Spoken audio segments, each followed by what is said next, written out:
الحمد للہ رب العالمین والعاقبۃ للمتقین والصلاۃ والسلام علی رسولہ الکریم اما بعد۔ اسلامی مہینے کے اعتبار سے آج رجب کی پہلی تاریخ ہے۔ رجب ان 4 مہینوں میں سے ہے جو عظمت والا مہینہ کہلاتا ہے۔ اشہر الحرم والے مہینوں میں سے ایک مہینہ ہے۔ سرور دو عالم صلی اللہ علیہ وسلم کی حدیث میں اور قرآن کریم کی آیات سے معلوم ہوتا ہے کہ یہ 4 مہینے ذی القعدہ، ذی الحجہ، محرم اور رجب، یہ چاروں مہینے عظمت والے مہینے کہلاتے ہیں۔ تو انہی میں سے ایک رجب کا مہینہ ہے۔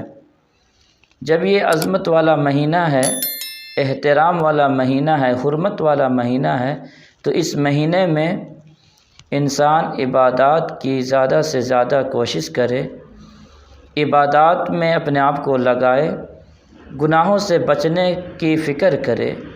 اس مبارک مہینے میں انسان کم سے کم گناہ کرنے کا عادی بنائے، اور اگر گناہ ہو جائے تو توبہ استغفار کا اہتمام کرے اور زیادہ سے زیادہ نیکی اطاعت پر اپنی زندگی کو گزارے، اس لیے کہ یہ مبارک مہینہ ہے۔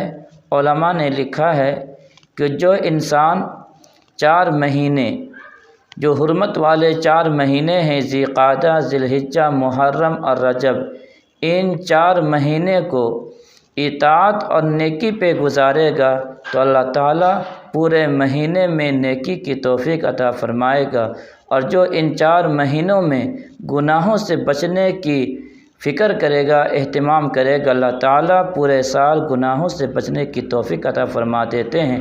اس لیے کوشش کرے کہ ان مبارک مہینے میں نیکی کرے، گناہوں سے بچے۔ اللہ عمل کی توفیق عطا فرمائے، آمین۔